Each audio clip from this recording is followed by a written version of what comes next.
मागील भागात. पण त्या दिवशी जे घडले ते देवाची कृपा म्हणायची.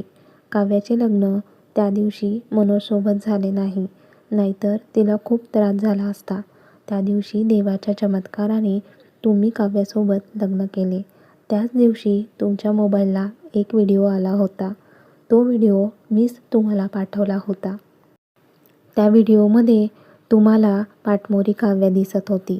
ती खरं तर काव्या नव्हती, ती मी होते. मला काव्याचा खूप राग आला होता, ज्यात खरं तर तिची काहीही चूक नव्हती. मला तिचे लग्न ना तुमच्यासोबत होऊ द्यायचे होते ना मनोजसोबत. तिचे लग्न तुटताना मला पाहायचे होते. पण ती माझी सगळ्यात मोठी चूक होती आणि त्या एका चुकीमुळे मला किती काय भोगावे लागले. मी मनोजला आधीच सांगत होते की त्याच्यापासून मी प्रेग्नंट आहे, पण तो ते मानायला तयारच नव्हता.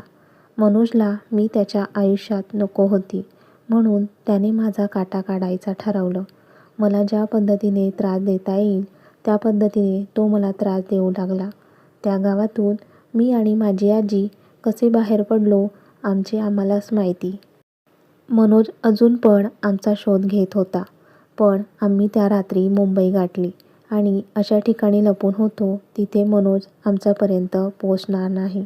त्या दिवशी मीच तुम्हाला व्हिडिओ पाठवला होता आणि 2-3 दिवसापूर्वी मीच तुम्हाला मेसेजही पाठवला होता. खरं तर त्या व्हिडिओमध्ये काव्या नव्हतीच, ती मी होते. काव्या निर्दोष आहे, तिची काहीही चूक नाही आहे. मला हीच गोष्ट तुम्हाला सांगायची होती. मला तुमच्या दोघांमध्ये गैरसमज दूर करायचे होते. निकिता रडत, सर मला माफ करा, मी तुमच्या माफीच्या लायकही नाही आहे. मला माहिती आहे माझ्यामुळे काव्याला खूप काही सहन करावे लागले, पण आता नाही, मला काव्याला आनंदी बघायचं आहे. सर मला माफ करा, माझ्यामुळे काव्याला खूप त्रास झाला आहे. निकिता रडत बोलत असते. निकिताचे बोलणे ऐकून तर सिद्धार्थच्या हाताच्या मुठी घट्ट होत होत्या. काय वाटतं, सिद्धार्थ निकिताला समजून घेईल का आता पुढे? सिद्धार्थ निकिताचे बोलणे ऐकून शांत होता, काहीही बोलत नव्हता. एक दीर्घ श्वास घेऊन, जे झाले ते खूप वाईट झाले. खरं तर तुझी आणि काव्याची काहीही चूक नव्हती, तरी तुम्हाला दोघांना त्रास झाला. पण आता नाही. निकिता तू काळजी करू नकोस. मनोजचं मी काही करत नाही तोपर्यंत तू आणि तुझी आई इथेच राहा. तुम्हाला कसलाही धाक नाही आहे. तुम्हाला काय हवं नको ते सगळं काही विद्यासागर पाहतील. आणि हो, काव्याची काळजी करू नकोस, ती खूप खुश आहे आणि सुखी पण आहे. सिद्धार्थचे बोलणे ऐकून निकिताला बरे वाटले, कारण लहानपणापासून काव्याला प्रेम मिळालेच नाही. मामा तर तिच्यासोबत कधी प्रेमाने बोलतच नव्हते. मी समजू शकतो निकिता, पण जे झाले ते आठवून काहीही फायदा नाही. त्यामुळे पुढे काय करायचं याचा विचार करायला हवा. तू काळजी करू नकोस. आजपासून तुमच्या दोघांची जबाबदारी मी घेतो. तुम्हाला काय हवं नको सगळं काही मी बघतो. सिद्धार्थ वळून विद्यासागरकडे पाहत, या दोघांची काळजी घ्यायला इथे आपल्या गार्ड्सला ठेव. येतो मी. आणि सिद्धार्थ निघून जातो. त्याच्या मनात आता काव्याचे विचार चालू असतात, कारण आज निकितामुळे त्याचे काव्याबद्दलचे सगळे गैरसमज दूर झाले होते. त्याने काव्याबद्दल जो काही विचार केला होता त्यात काव्याची काहीही चूक नव्हती. म्हणजे माझी छोटी बायको निर्दोष आहे, तिने काहीही केले नाही आहे आणि मीच काही जाणून न घेता तिच्याबद्दल किती गैरसमज करून घेतला. पण आता नाही. यापुढे फक्त माझ्या छोट्या बायकोचे मी ऐकेल. तिची सगळी स्वप्न मी पूर्ण करेल. तिला प्रेमाने जपेल. तिच्यावर भरभरून प्रेम करेल. सगळं सुख तिच्या पायाशी आणून ठेवेल. सिद्धार्थ गाडी चालवत मनातल्या मनात बोलत होता. खूप हॅपी होता तो. तो तर आनंदाने घरी जायला निघाला होता, पण त्याला आठवले त्याची छोटी बायको कॉलेजला गेली आहे म्हणून, आणि तो हसतच त्याची गाडी काव्याच्या कॉलेजच्या दिशेला वळवतो. कॉलेज सुटायला अजून 2 ते 2.5 तास होते. सिद्धार्थ लवकरच तिथे पोहोचला होता. एवढा वेळ काय करायचे म्हणून तो गाडीत बसून लॅपटॉप ओपन करतो. तो ड्रायव्हरला कॉल करून कॉलेजजवळ बोलावून घेतो, कारण त्याचे खूप महत्त्वाचे काम चालू होते. त्यात कधी संपेल त्याला माहिती नव्हते. काम असल्यामुळे गाडी चालवायला त्याला जमणार नव्हते. अर्ध्या तासातच त्याचा ड्रायव्हर तिथे आला. अजून कॉलेज सुटायला अर्धा तास बाकी होता. कामात त्याचा अर्धा तास कसा निघून गेला त्याचे त्याला कळले नाही.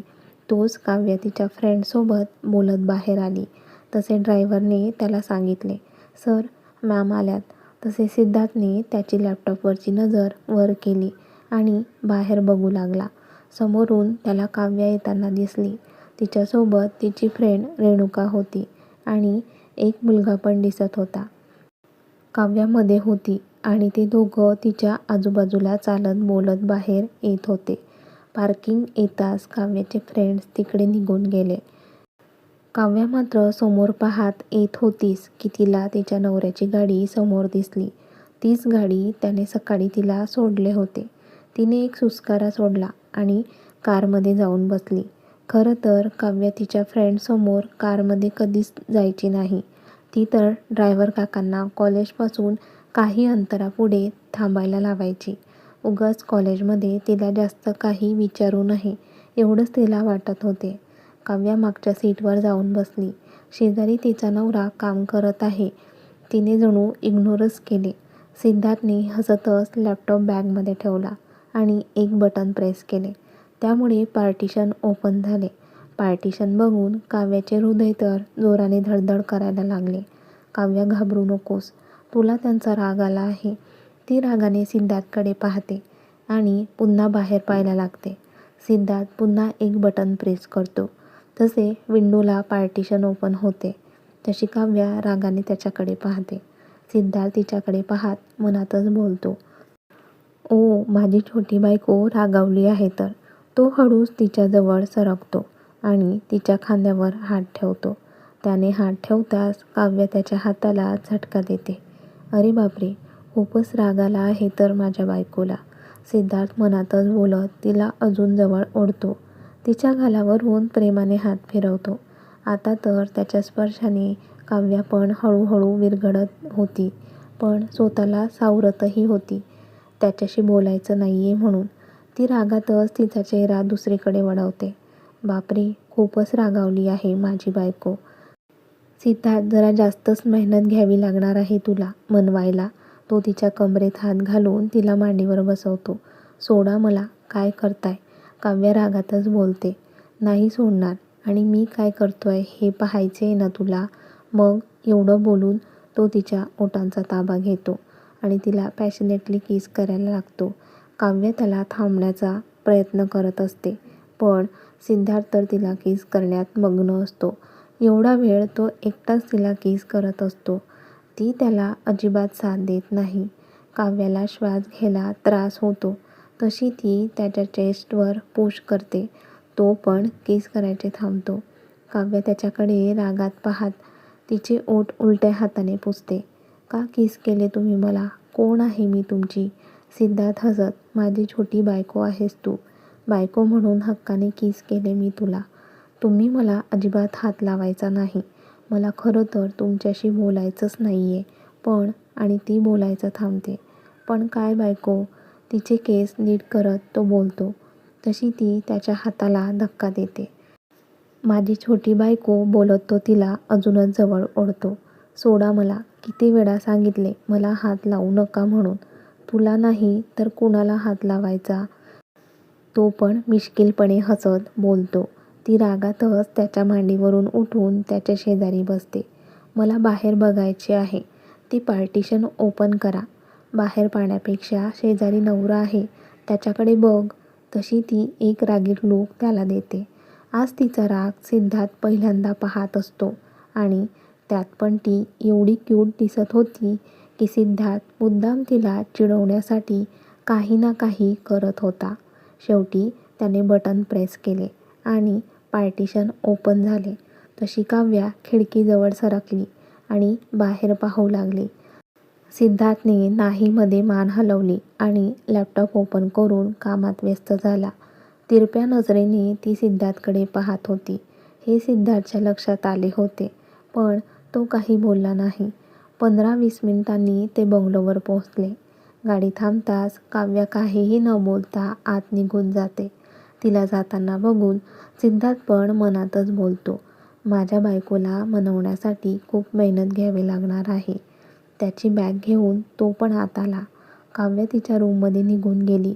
सिद्धार्थ पण रूममध्ये आला तर मॅडम फ्रेश व्हायला बाथरूममध्ये गेल्या होत्या. ती फ्रेश होऊन बाहेर आली आणि त्याच्याकडे न पाहताच खाली निघून गेली. ती जाताच सिद्धार्थ पण फ्रेश होऊन खाली आला. आता हॉलमध्ये सगळेच बसले होते. त्यांच्या गप्पा चालू होत्या. तोच सिद्धार्थ पण खाली आला. त्याला या वेळेला घरी बघून सगळ्यांना आश्चर्य वाटले. पण तो काव्यासाठी घरी लवकर आला याने सगळ्यांना बरे वाटले. काही वेळ गप्पा मारून जेवण करून आपापल्या रूममध्ये झोपायला निघून गेले. काव्याचा राग अजून गेला नसल्यामुळे ती सोफ्यावर झोपलेली होती. आता खरं तर दोघं एकमेकांच्या झोपायची वाट पाहत होते. काव्याच झोपायचं नाटक करते. तिची काही हालचाल नाहीये हे बघून सिद्धार्थ हळूच उठून तिच्याजवळ येतो. तिला उचलून बेडवर घेऊन येतो. तिला नीट झोपवून तो पण तिच्या शेजारी आडवा होतो. आता तिचा चेहरा त्याच्यासमोरच असल्यामुळे खूप प्रेमाने तो तिच्या गालावरून हात फिरवतो. न राहून तिच्या पूर्ण चेहऱ्यावर किस करतो. हळूच तिला मिठीत घेऊन आय लव्ह यू बायको म्हणतो आणि डोळे बंद करतो. 15-20 मिनिटांनी त्याची हालचाल तिला जाणवत नाही. ती हळूच डोळे उघडते. ती सिद्धार्थचा चेहरा तिच्यासमोर होता. ती प्रेमाने त्याच्या चेहऱ्याकडे पाहत असते. हळूच त्याच्या नाकावर नाक घासते. त्याच्या ओठांवर स्मूच करते. खरं तर तिचा राग गेला होता, पण ती सिद्धार्थला मुद्दाम त्रास देत होती. बराच वेळ त्याच्याकडे पाहत होती. त्याच्याकडे पाहत असताना तिचा कधी डोळा लागतो तिचे त्याला कळत नाही. असंच एक आठवडा निघून गेला. आता सगळ्यांना वेध लागले होते ते होळीचे.